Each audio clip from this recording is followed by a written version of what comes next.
High তো আমাদের রবীন্দ্র জয়ন্তীর জন্য আমি রেডি। এই যে আমার বেটুকে এখন রেডি করো, পাপা আসো একটু। এই যে ব্লাউজ পরে বসে আছে, তো এখন রেডি হবে। আর এইদিকে রেডি হচ্ছে পিপি।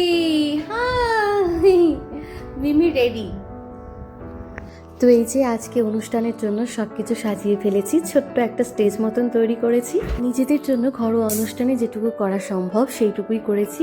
আর এই দেখো রিতা হারমোনিয়াম নিয়ে বসেও পড়েছে। আর ছোটবেলায় কেন বড় হয়েও রবীন্দ্র জয়ন্তীটা না একটা আলাদাই আনন্দের ছিল। নিজে যখন স্কুলে পড়তাম তখন তো এসব অনুষ্ঠানে পার্টিসিপেট করেছি, তারপরে যখন নিজের সুযোগ এলো স্কুলে শিক্ষিকা হওয়ার, তখন এই দিনটা একটা আলাদাই আনন্দে কাটতো। পরেও এখানে একবার দুবার বেশ ভালোই অনুষ্ঠান করেছি। তার এখন বয়স 18 মাস। আমার নিজেরই ইচ্ছে হয়েছিল যে বাড়িতেই ঘরোয়া ছোটোখাটো ওর জন্যই একটা অনুষ্ঠান করব।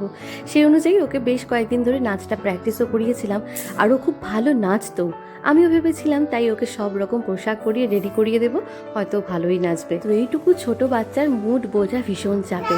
ও নাচটা করে যখন শুধুমাত্র ওর ইচ্ছে হয়। একটা ছোট্ট কবিতাও ওকে মুখস্থ করিয়েছি। কতটা কি ও করেছে শেয়ার করব নেক্সট ব্লগে।